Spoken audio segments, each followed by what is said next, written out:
이 노래를 부르리라. 우리에게 견고한 성읍이 있으며 여호와께서 구원으로 성과 압박을 삼으시리라. 너희는 문들을 열고 믿음을 지키는 의로운 나라로 들어오게 할지어다. 주께서 심지가 견고한 자를 평강의 평강으로 지키시리니 인자가 주를 의뢰함이니라.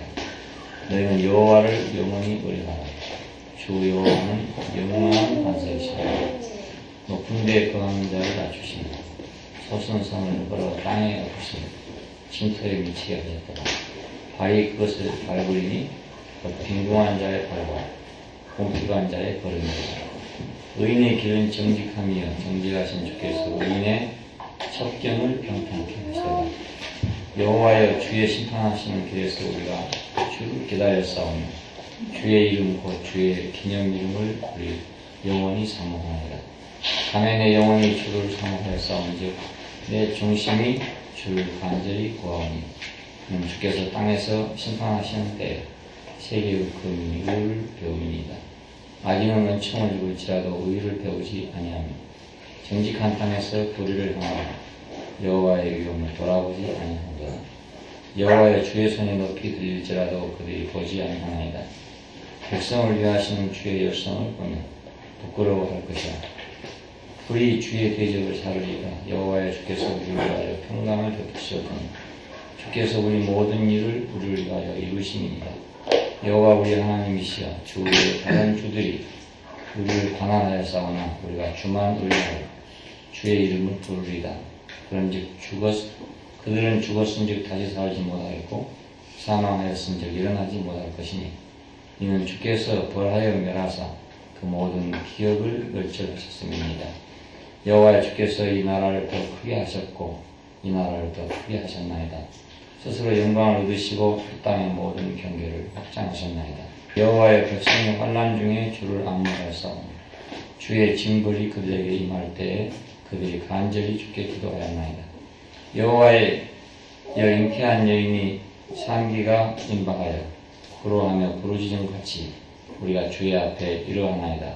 우리가 잉태하고 고통하였을지라도 나은 것은 바람 같아서 땅의 구원을 베풀지 못하였고 세계의 거민을 생산치 못하였나이다.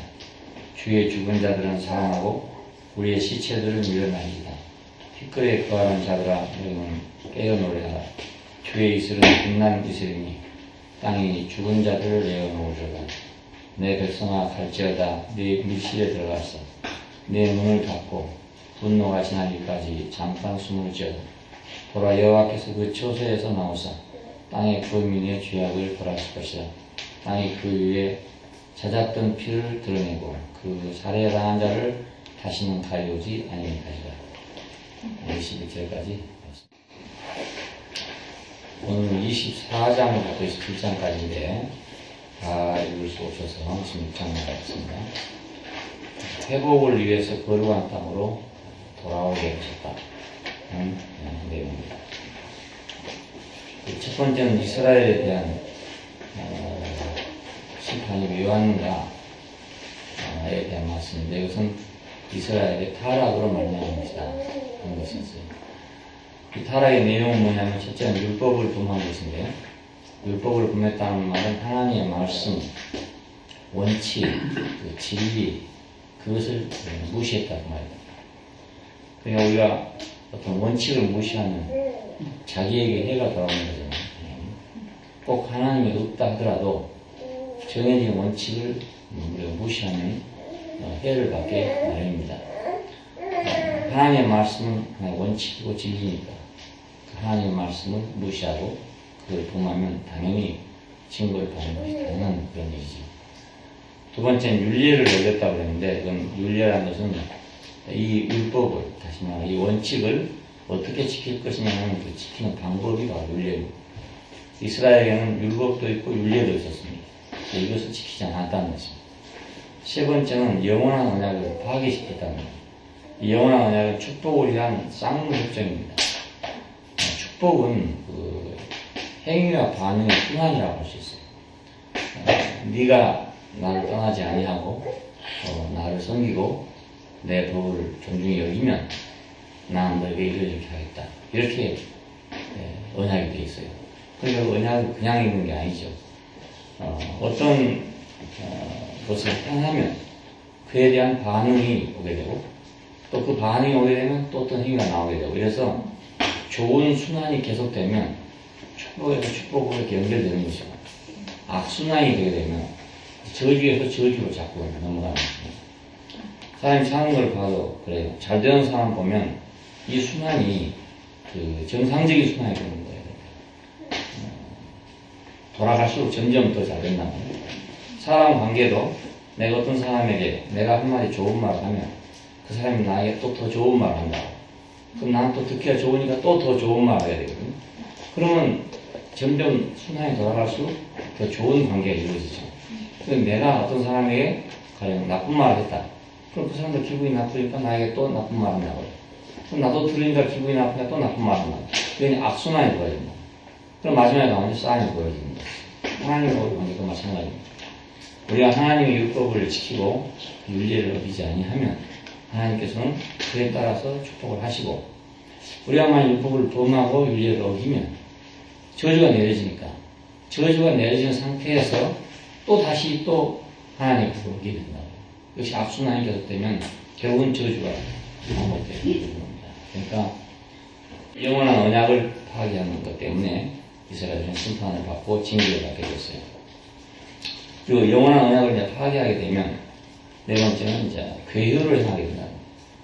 그냥 율법을 범하고 율례를 지키지 않고 그리고 하나님과의 언약을 파괴하게 되면 뭐만 남냐? 그럼 자기 계교만 남게 됩니다. 네. 하나님으로부터 흐르는 것이 없고 위로부터 공급되는 것이 없잖아요. 그럼 남은 것은 자기 인자 뼈만 남게 되죠. 자기 방법만 남게 되죠. 이것이 바로 괴율입니다. 그러니까 괴율자가 괴율을 행하더라. 그러면 하나님을 제쳐둔 인간의 술수라고 할 수 있습니다. 그러니까 막가는 길이죠. 그러니까 자기 생각이 좋았더라 했더라. 창세기 6장에 나오는 그와 같은 현상이 벌어집니다. 그러니까 하나님이 없다는 것은 마지막에 가면 자기 꾀로 자기 간사한 방법으로 살아가는 밖에 남지 않게 됩니다. 여기에 대해서 여호와께서 24장에 보면 땅을 공허하게 하고 황무하게 하고 뒤집어 엎었다. 그래서 그 범인을 흩으셨다. 이런 말이 나옵니다.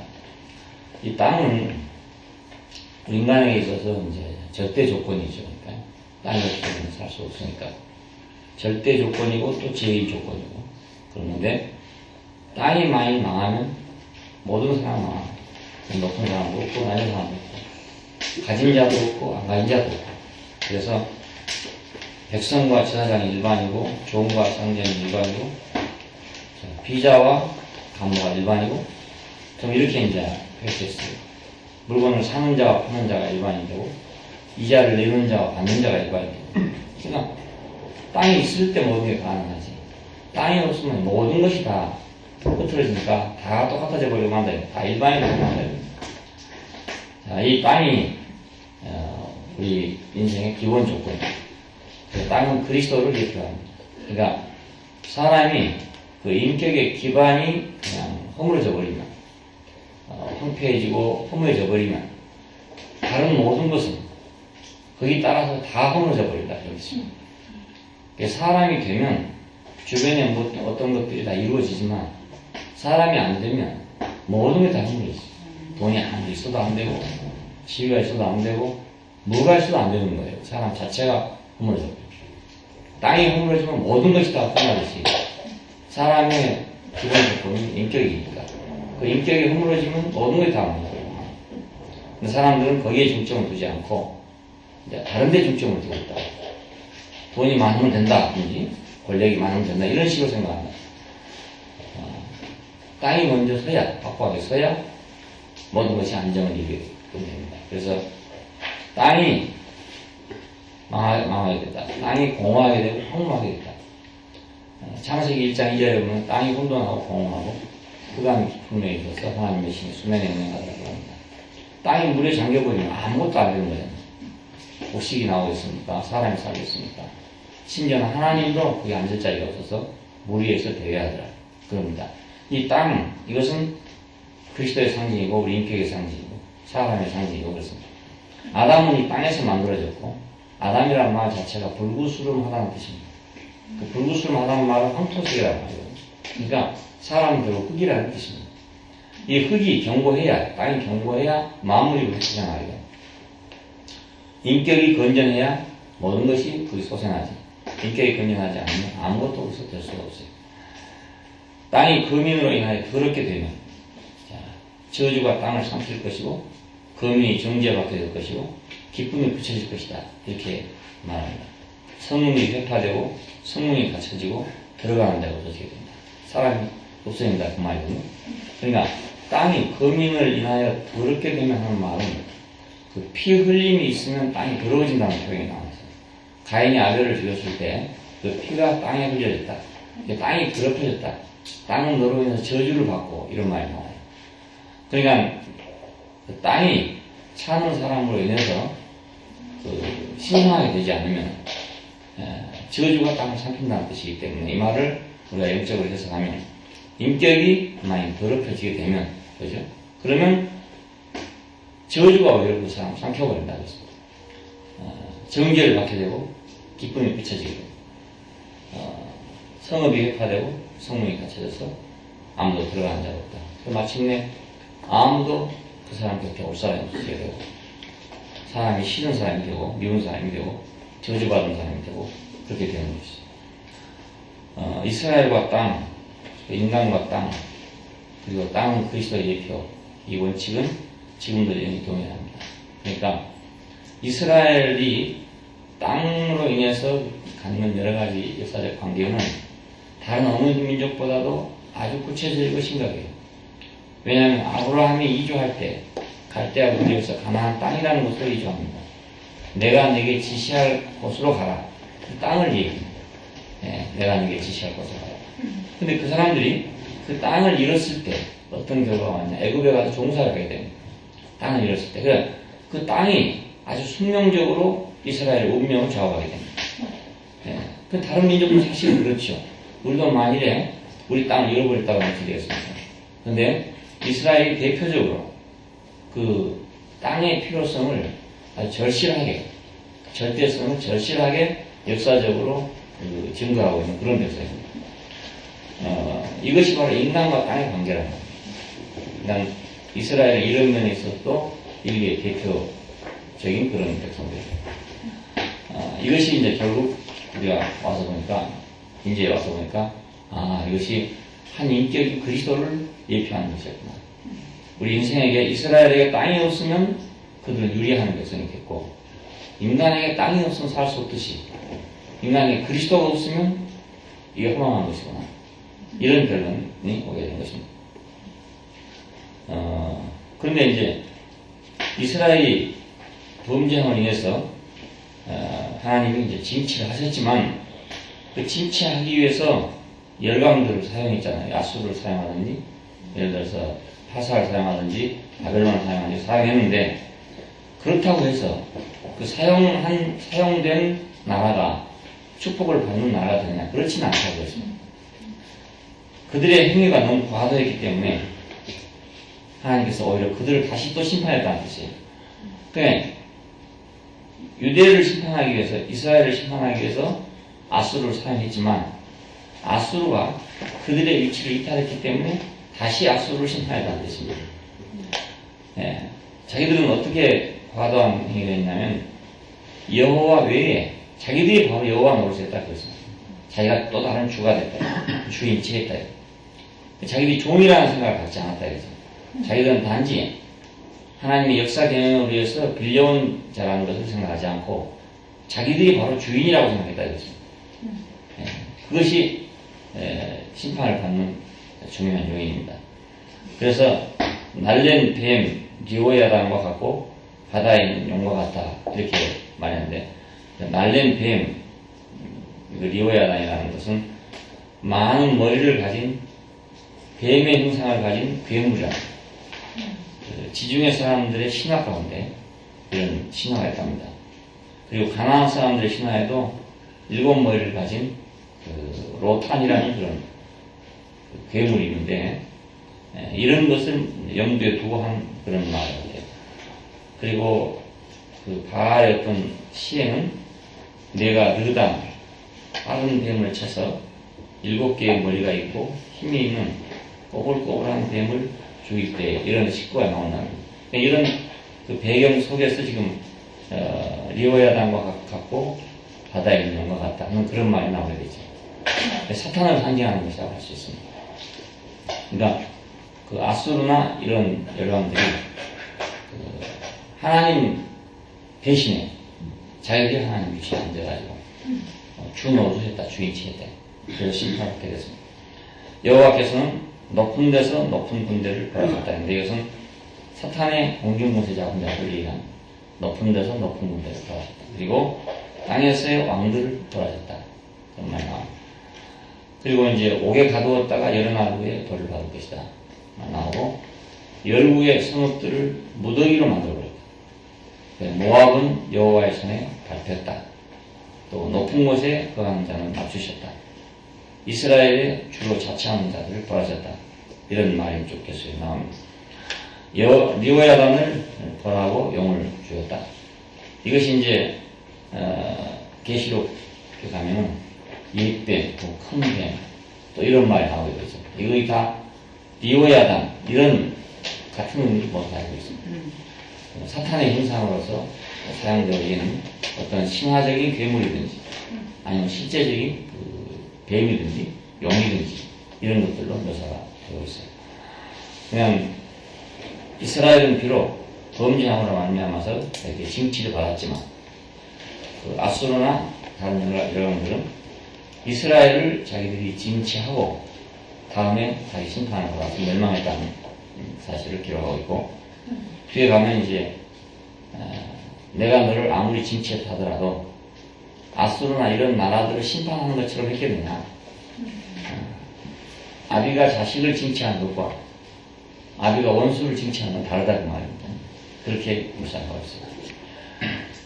그리고 이제 이스라엘 백성들이 이러한 과정을 겪어서 다시 말하면 징계와 심판의 과정을 거쳐서 회복을 위해서 거룩한 땅으로 돌아온다고 하는 내용이 26장 이후에 나옵니다. 왜냐하면 환난 중에 여호와를 찾았다. 구로하는 여자가 부르짖는 같이 간절한 마음으로 여호와를 찾았기 때문에 그들은 다시 거룩한 땅으로 돌아오게 됐다는 말입니다. 여호와가 그들의 구원자임을 깨닫게 됐다.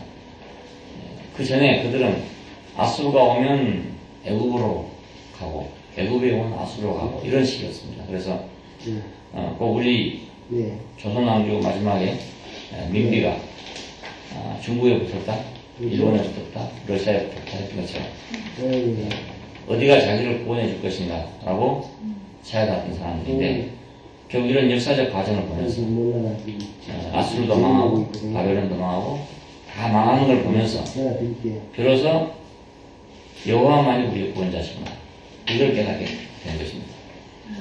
여호와는 나의 하나님이시다. 주는 빈궁한 자의 보장이시니 폭풍 중에 피난처시고 폭양 아래 그늘이 되셨다.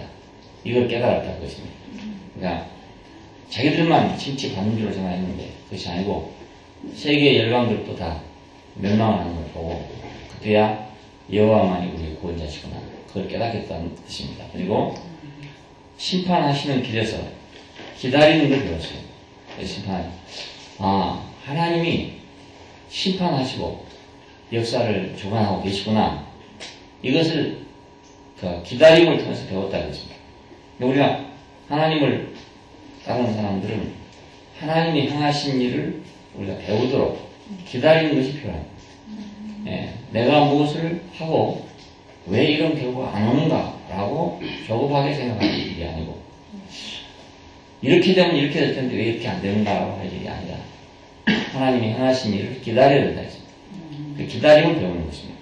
아브라함은 부름받은 후에 맨 처음 공부가 기다림을 배우는 얘기였습니다. 내가 너로 큰 민족을 이루게 하리라 약속을 하셨어요. 근데 아무래도 애기가 없는 거예요. 10년을 기다렸는데 안 돼서 이건 아니면 아니다. 내가 내 집에서 길리우는 종을 내가 차라리 양자로 삼아야겠구나 이렇게 생각했다는 것입니다. 근데 이 종은 내 후사가 될 수 없고 내 몸에서 날짜가 내 후사가 되리라 하는 말씀을 다시 깨닫게 됐어요. 아, 그렇겠구나. 종이 내 후사가 될 수 없겠구나. 내 몸에서 나야 내 후사가 되겠구나. 그리고 다시 또 기다리게 됐잖아요. 그때 하가를 통해서 이스마엘을 낳게 되는데 그것이 기다리지 못해서 그렇게 된 것입니다. 이스마엘을 낳고 13년 후에야 100살이 됐을 때 이삭을 낳게 되는데 이것은 아브라함에게 기다림을 훈련하는 본과라고 할 수 있습니다. 이 기다림이 왜 중요하냐면 내 뜻이 있고는 기다릴 수가 없어요. 그거 참 어려운 게 없거든요. 내 뜻이 없으면 기다리는 것처럼 쉬운 것도 없는 거예요. 종이 자기 생각을 가지고 있으면 주인의 뜻을 기다리기가 대단히 어려워요. 자기 뜻이 없으면 주인의 뜻을 기다리는 것처럼 쉬운 게 없죠. 그러니까 인생이 자기 뜻이 없으면 그렇게 쉬울 수 없는 거 사는 게. 자기 뜻을 가지면 인생이 살기가 힘들어지는 거예요. 그냥 막 힘들고 누가 쫓아가지 않는데도 두렵고 누가 괴롭게 하지 않는데도 괴롭고 이 모든 것은 저가 자기가 힘을 쓰지 않아야 할 건데 힘을 쓰고 있는 거예요. 힘을 쓰고 있는 거예요. 그러니까 힘이 드는 거예요. 우리 운전을 처음 배우면 운전대를 가만히 잡아도 되는데 그러지 못하면 힘껏 잡거든요. 그러니까 몸살이 난다고. 자전차도 배우면 그렇고 다 그래요. 그러니까 힘을 안 쓸 곳에다 힘을 쓰고 있으니까 힘이 드는 거예요. 하나님을 기다리면 쉬운 건데 내 생각 때문에 기다릴 수 없으니까 그래서 인생은 힘이 듭니다. 심판하는 길에서 기다림과 하나님의 의를 배웠다. 그러니까 우리가 얼른 생각하면 하나님이 참 의를 무시한 것 같다. 얼른 생각하면 얼른 표면적인 결과만 보면 이거 하나님이 있는 건가? 이렇게 생각될 일이 많단 말입니다. 그런데 오래 기다려보면 그는 참으로 의로우신 분이구나. 이걸 알게 된다는 것입니다. 그래서 좁은 생각으로 짧은 생각으로 우리가 하나님을 쉽게 단정하고 하나님 없구나 이렇게 한다든지 하나님도 뭐 별 수 없구나 이렇게 생각한다 이겁니다. 이런 것을 기다림을 통해서 우리가 불식시키고 배워야 됩니다. 하나님은 의로운 분이구나 이걸 우리가 배워야 된다 이거예요. 예수님께 십자가에 죽으셨을 때 그건 얼마나 하나님에 대한 원망이 나오는 자리입니까? 의인을 절대로 망하지 않게 하겠다고 약속하신 분이 왜 의인에게 저런 가혹한 행복을 주시는 것이며 저걸 그냥 두고 있는 것인가? 온 인류가 그렇게 생각합니다. 근데 기다려보니까 부활을 통해서 새 생명을 주시려고 하나님의 계획은 인간의 계획과 너무너무 달랐다고 해서 그러니까 우리가 기다리지 않고는 그분이 의로우신 것을 배울 수가 없죠. 주의 심판하시는 길에서 우리가 주를 기다렸어. 주의 이름을 우리 혼이 사모하는 주께서 땅에서 심판하시는 때 세의 거민이 의를 배웁니다. 하나님의 심판을 통해서 하나님이 의로우시다는 것을 배우게 됐다는 뜻입니다. 그런데 악인은 은총을 입을지라도 의를 배우지 아니한답니다. 그러니까 하나님이 공정하게 하심에도 불구하고 악인은 하나님이 의로우시다는 걸 배우지 못한다. 그러면 그 사람은 계속해서 이제 하나님을 원망하게 되고 자기 주장을 하게 되다가 보면 그는 점점 불의한 사람이 되게 되죠. 정직한 땅에서 불의를 행하고 여호와의 위엄을 돌아보지 아니한다. 땅은 정직한데 자기가 불의하단 말입니다. 그래서 사람도 땅은 정직한데 사람이 불의한 거죠. 뭐 지금 유기농이니 이런 것에서 예를 들 수도 있는데 땅은 정직하니까 땅을 제대로 놔두면 땅이 제값을 하게 돼 있는 건데 사람이 이제 억지로 이걸 빼먹으려고 하다 보니까 결국은 이제 땅으로부터 그 침해를 사람이 반격을 받게 된다. 악순환이 계속 하잖아요.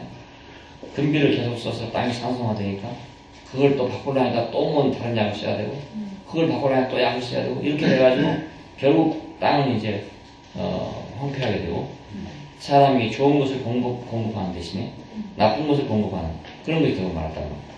사람은 결국 하나님이 행하신 일을 기다리지 않기 때문에 결국 나쁜 것을 공급받게 된다는 그런 원리가 마찬가지입니다. 그리고 이 길에 심판하신 이 길에서 주만 의뢰하게 됐다. 주님이 심판하신 걸 보면서 주밖에 노래할 자가 없구나 이걸 알았다는 말이거든요. 주 외에 다른 주들이 우리를 관할하였사오나 우리가 주만 의뢰하고 주의 이름을 부르리이다. 그러니까 다른 주들이란 말은 그러니까 열강들이 그들이 주관자들이 돼가지고 하나님이 체했지만 우리를 관할했지만 이제 심판을 보니까 그 아수르도 망하고 애국도 망하고 바벨론도 망하고 이렇게 망하는 걸 보니까 우리가 주만 의뢰해야 되겠구나.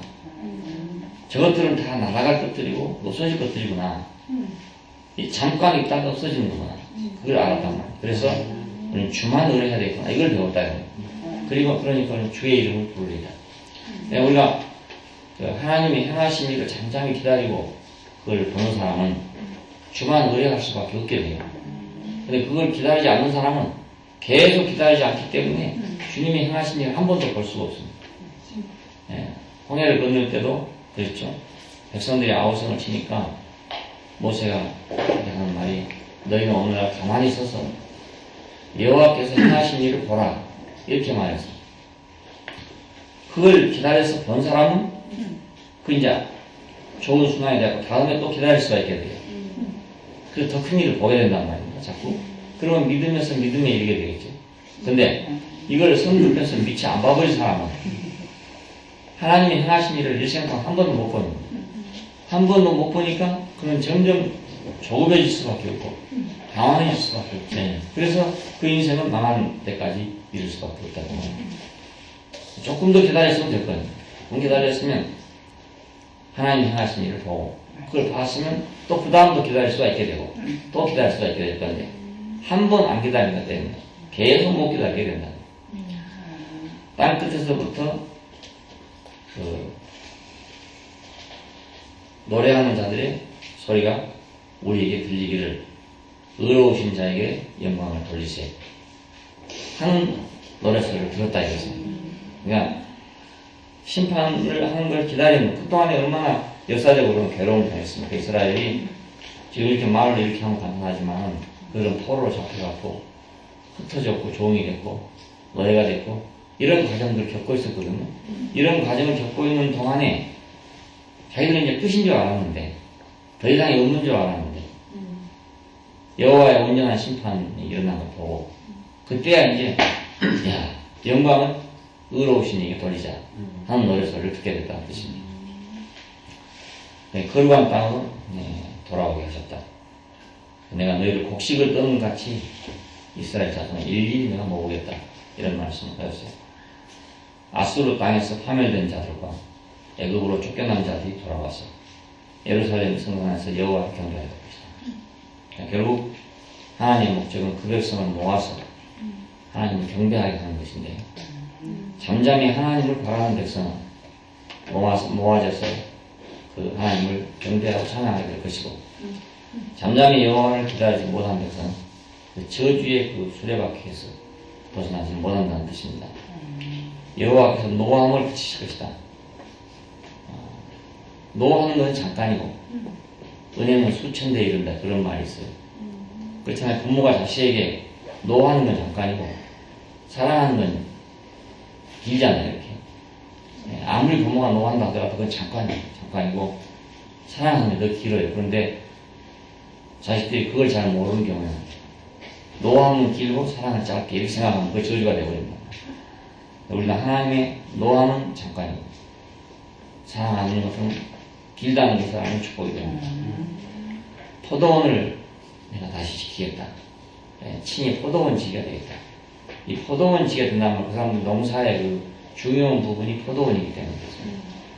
여기서 이제 포도주가 나오게 되고 포도즙이 나오게 되고 그들의 그 기쁨과 부와 그 평안을 상징하는 곡물이 포도입니다. 그래서 포도원이 망했다 이 말은 그래서 모든 게 망했다는 뜻입니다. 다 망했다는 뜻입니다. 내가 포도원 지기가 되겠다. 그리고 진려와 형극이 난다 하더라도 내가 그래서 밟아서 분사하겠다. 이런 말입니다.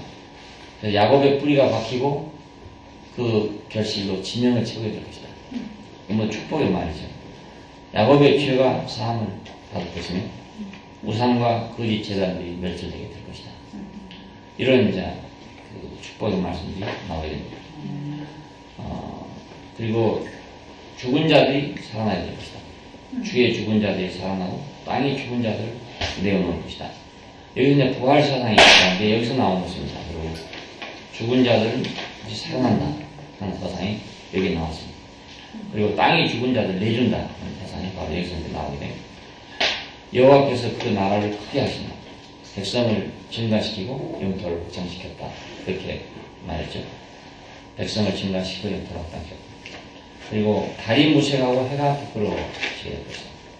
왜냐하면 시온산과 예루살렘에서 하나님이 통치하실 것인데 장로들 앞에 그분의 영광을 나타낼 것이기 때문에 달도 무색해지고 해도 부끄러워질 것이다. 우리가 계시록 마지막에 가면 해와 달이 쓸데없으니 하는 말이 나옵니다. 새 예루살렘 성 안에 내가 성전이 있는가 봤더니 성전이 없더라요. 왜냐하면 하나님은 빛이시고 어린 양은 등이시기 때문에 그렇다. 자, 여기서 해와 달이 쓸데없다 말이 나옵니다. 이 말은 해와 달은 자연계의 빛입니다. 그러니까 없어질 빛이라 그 말입니다. 그리고 해와 달로 인해서 밤과 낮이 생기니까 해와 달의 세계 안에서는 항상 밤과 낮이 계속 있다 이겁니다. 좋았다 나빴다.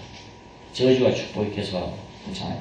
근데 성전 안에 들어가면 성막 안에 들어가면 해와 달의 빛으로 비추는 것이 아니라 금등대에서 나오는 빛으로 비치게 됩니다.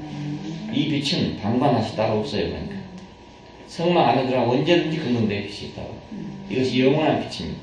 신선한 빛이고. 그러니까 하나님 나라는 이 영원한 빛, 신선한 빛 안에서 보이는 나라지 해와 달에서 보이는 나라가 아니란 말이죠.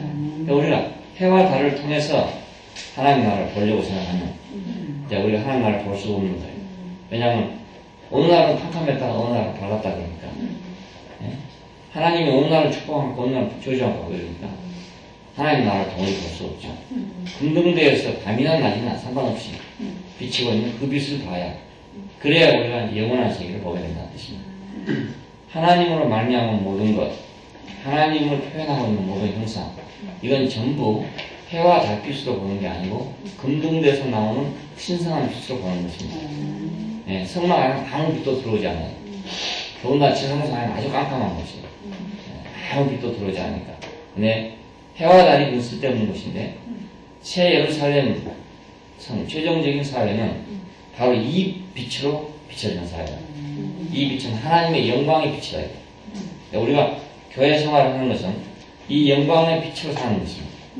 이 영광의 빛을 보고 좋다 하기도 하고 나쁘다 하기도 하고 이런 거지. 해와 달을 보고는 어느 날은 좋았다고 어느 날은 나빴다고 이렇게 되거든요. 이 교회 안에서도 어느 날은 좋았다 어느 날은 나빴다 한 사람들은 그 성수 안에 들어가지 않고 성수 바깥에 있는 사람입니다. 그래서 해가 뜰 때는 좋고 해가 질 때는 캄캄하고 이렇게 되고 성수 안으로 들어가야 하나님의 영광의 빛이 비치는 그 영광의 빛을 볼 수 있게 됩니다. 기름진 것으로 연회를 베푸신다. 기름진 것은 이제 맛있는 것, 좋은 걸 얘기하고 오래 저장하였던 맑은 포도주로 연회를 베푸실 것이다. 포도주를 오래 저장한다는 말은 아주 풍부하다 그 말입니다.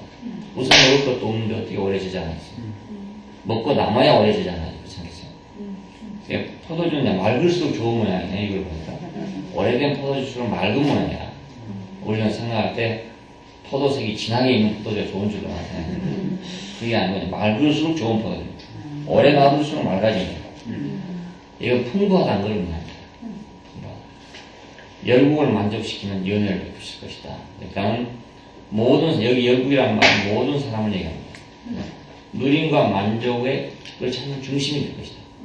그러면 인생의 모든 즐거움과 누림과 만족이 자 지금 세상에서는 해와 달빛 아래 있는 거지만 그날이 오게 되면 하나님이 기름진 것으로 베푸시는 잔치에서 오래 묵은 포도주로 베푸는 잔치에서 사람 찾게 될 것이다. 그럼 우리가 이제 우리 생활 안에서도 보면 마찬가지인데 교회 생활 안에 있는 사람들은 자기들의 누림과 만족을 교회를 중심에 찾습니다. 거기서 찾습니다. 근데 세상 사람들은 세상에서 찾습니다. 그러니까 이 차이죠. 세상 사람들 생각할 때 저 사람들은 뭐가 좋아서 뭘 저렇게 교회 안에 모여 사는가 왜, 뭐 때문에 자기들끼리 저렇게 있는가라고 생각할 것입니다. 왜 그러냐면, 누림과 만족을 찾는 중심이 거기 있기 때문에. 예, 우리가 볼 때 또 세상 사람들 보면, 야, 저 사람들은 왜 저기서 저렇게 있는가? 저런 데서 왜 저렇게 살고 있을까? 근데 자기들의 누림과 만족을 찾는 중심이 거기 있기 때문에. 자, 이제 노래방에 가서 자기 만족을 찾고 있는 사람도 있고, 술집에 가서 자기 만족을 찾고 있는 사람도 있고, 뭐 골프장에서 찾는 사람도 있고, 여러 가지 아닙니까? 정치하는 데 찾는 사람도 있고, 오만 사람이 다 있어요. 이건 자기 만족을 찾는 중심지가 어디냐 이것입니다. 예, 우리는 하나님이 베푸는 잔치에 우리의 만족을 찾는 중심이 있어야 한다는 것입니다. 이게 바로 하나님으로 말미암아 즐거워하는 생활. 여호와를 즐거워하라. 여호와를 찬송하라. 이 말이 모두 그래서 나온 말입니다. 그러니까 내 만족을 찾는 중심이 지금 어디에 있느냐 이것입니다. 어디가 내 만족의 중심이 어디가 있느냐. 만족의 중심이 어디 있느냐. 이것이 이제 그 사람의 어떤 행로라고 할 수 있죠. 그 사람이 만족을 찾아 다니는 거예요, 사람이 하면. 그러니까 그 사람 보면 이제 어디로 가는가 보면 그 사람이, 아, 저 사람의 만족은 저기 있구나. 그렇게 아는 거죠. 아, 이 사람의 만족은 이쪽에 있구나. 그렇게 알아야 되죠. 우리의 만족의 중심이 여호와께, 하나님에게, 그리스도에게, 교회에게 있어야 하는 것이. 그 영원한 만족을 누리는 유일한 길입니다. 다른 것들을 찾으면 일시적으로는 좀 만족할지 몰라. 근데 갔다 오면 그것이 영원한 기쁨이 되느냐 그렇지 않고 허무해진다고 해요. 갈수록 허무해집니다. 만족할 것 같은데 만족이 되지 않고 더 점점 허무를 느끼게 돼요. 근데 그리스도 안에 있는 이 만족은 갈수록 더 만족해져. 갈수록 더 만족. 왜? 기름진 것을 먹으니까. 제장했던 맑은 포도주를 마시니까. 갈수록 더 좋아집니다. 술은 좋을수록 취하는 기분이 더 좋다. 술을 안 먹어봐서 모르지만. 그래서 비싼 술을 먹는다고 해요. 술을 왜 이렇게 비싼 걸 먹는가 그랬더니, 취하고 깨는 것이 아주 훨씬 다르다고. 막걸리 먹고 취하고 깨는 거하고, 양주 먹고 취하고 깨는 거하고 다르대요. 그래서 비싼 양주 먹는 거예요. 비싼 양주는 증류하고 또 증류한 술이잖아요. 더 증류를 많이 할수록 그 술은 더 깨끗해지게 되고, 그래서 기분 좋게 취하고 기분 좋게 깨고, 그렇게 만드는 거죠. 가리워진 면박과 덮인 휘장을 취하게 될 것이다. 왜 면박이 가리워졌고 휘장이 가려졌었는가? 그것은 하나님 앞에 설 수 없기 때문에. 이 세상 사람들은 어느 정도의 다 면박을 쓰고 삽니다. 다른 사람하고 관계에서 바로 얼굴과 얼굴을 마주 대하여서 살 수가 없어요. 그래서 다 면박을 쓰고 삽니다. 자기를 가리고. 그래서 우리 교회에서 처음에 어떤 사람들은 이걸 제일 두려워하는 사람도 있어요. 내가 어떻게 노출되고 살 것인가? 내가 남하고 어떻게 얼굴을 마주 대하고 살 것인가? 이것 때문에 두려운 생각을 하는 사람이 있다고 했어요. 항상 면박에 익숙해 있습니다. 항상 휘장에 익숙해 있습니다. 다른 사람을 직접적으로 안 봤단 말이에요. 직접 보진 않았어요. 간접적으로 봤죠. 사업을 통해서 봤죠. 일을 통해 봤죠. 뭐 여러 가지 그런 걸 통해 봤지. 그 사람하고 나가 직접적으로 대면한 게 아니다. 그리고 현대 사회가 될수록 또 소위 지식인들이 될수록 더욱더 안 그러려고. 더욱더 자기를 가리고 간접적으로 사람을 상대하려고. 모든 것을 다. 그래서 요즘 아이들이 말하는 화법도 간접 화법을 해서 직접 화법을 안 쓰고 그것이 아주 세련된 말처럼 생각이 되는 거예요. 세상 사람들 말을 들어보면 직접 화법이 별로 없어요. 직설법이 별로 없고 다 간접 화법을 씁니다. 왜냐하면 상대방을 건드리지 않는 거예요. 또 뿐만 아니라 나도 노출을 안 시켜요. 그래서 일본 사람도 그렇다네요. 말이 아주 서양화돼가지고 말이 세련되고 절대로 하지 마라, 아니다, 기다 이런 말을 안 한대요. 그걸 누구랬더라 다른 말을 하는 거예요. 왜? 직접 부딪힐까봐. 이 사람들은 전부 다 면박을 쓰고 살고 있는 거예요. 직접적으로 살고 있지 않다. 자, 그러니까 사람의 행복이라는 건 그거 알고 보면 인간관계인데 면박을 쓰고 사는 관계가 어떻게 완전한 기쁨 가운데 들어올 수 있겠는가? 완전한 행복 가운데 들어올 수 있겠는가?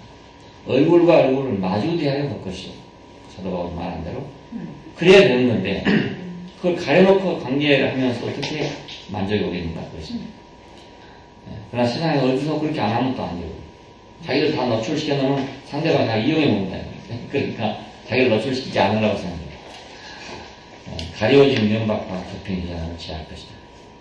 수치를 취하게 될 것이다. 사망을 영원히 면할 것이다. 이것이 이제 계시록에서 나오는 말이 됩니다. 여기서 나오는 말입니다. 사망이 영원히 불못에 들어갈 것이다. 모든 얼굴에서 눈물이 씻겨질 것이다. 한마도 계시록에서 성취해야 됩니다. 백성의 수치를 천하에서 취하게 될 것이다. 언제 바로 이런 일이 이루어질 그날에 그 여호와의 날에 바로 이 날이 그리스도의 날이고 그 날이 새 예루살렘이 이루는 날이고 그렇습니다. 그래서 이스라엘 백성들은 이 그날이라는 생각이 그들에게 아주 깊이 박혀 있어요. 그날이 오면 우리나라에서 이제 그날이 오면 이런 시가 있잖아요. 그날이 오면 가족을 뵙게해서 복을 만나가지고 광화문 정문에 거리에서 복을 치자. 그 이제 해방을 기다리고 한 말이죠.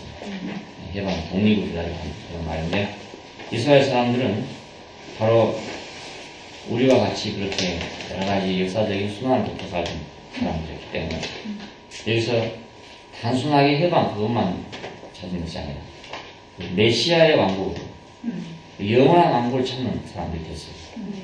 그래서 결국 예수 그리스도가 오시고 그래서 새 예루살렘이 또 계시가 되고 그렇습니다. 영원한 걸 찾았습니다. 다른 민족하고 다른 점이 어떤 것이냐? 바로 이 점이 다른 점입니다. 우리는 일제 압박가 있었지만 영원한 걸 찾지는 않았습니다. 해방까지만 찾은 거죠. 해방 독립 그것만 찾았지 거기서 더 한 걸음 나가는 것은 없어요. 그리고 다른 어느 민족도 그런 게 없습니다. 이스라엘만 그것이 있습니다. 같은 환경인데도 우리도 뭐 비슷한 환경에 갈 수 있어요. 있는데 그들은 거기서 그 눈에 보이는 것만이 아니고 눈에 보이지 않는 잠깐 있는 것만이 아닌 영원한 그것도 처음에는 물론 포로로 잡혀가면서 돌아오기를 간절히 소망했을 것이고 잃어버린 나라를 찾기를 소망했을 것이고 그 땅을 다시 회복하기 소망했을 거예요. 근데 그것이 아무리 그래도 다시 없어지고 다시 없어지더라는 겁니다. 그래서 마침내 그들은 그것이 아닌 아주 영원한 것 그것을 사모하게 된 것입니다. 그러니까 구약에서 신약으로 넘어오는 것은 바로 이런 문제를 가지고 넘어왔기 때문에 예수께서 오신 것은 이 구약에 해결되지 않은 문제들을 해결하기 위해서 오셨다고 할 수 있어요. 어디서 참으로 사망이 영원히 없어질 것인가? 어디서 참으로 인간에게 가려워졌던 면박과 휘장이 없어질 것인가? 그리고 어디서 참으로 모든 얼굴에서 눈물이 씻겨질 것인가? 어디서 참으로 인생의 수치가 없어질 것인가? 하는 문제를 안고 왔다고 할 수 있습니다. 이 문제의 해답으로서 왔다고 할 수 있어요. 그리고 이 문제의 해답으로서 오늘 교회가 주어지고 이 문제의 해답으로서 새 예루살렘이 지금 제시되고 있는 것입니다. 기도하십시오.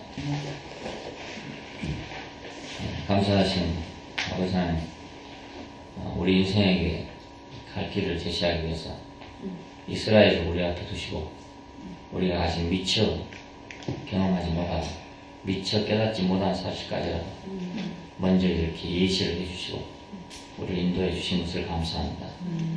이들의 역사를 보면서 그리고 이들의 고통과 이들의 소망을 보면서 우리 인생의 길을 깨닫게 되기를 원하고 그들이 심판하시는 여호와 앞에서 의로우신 하나님을 깨달았던 것처럼 오늘 우리도 이스라엘을 인도하시는 여호와 앞에서 우리가 영원하신 분을 만날 수 있도록 원천을 베풀어 주시기를 원합니다. 주 예수님 이름으로 기도합니다. 아멘.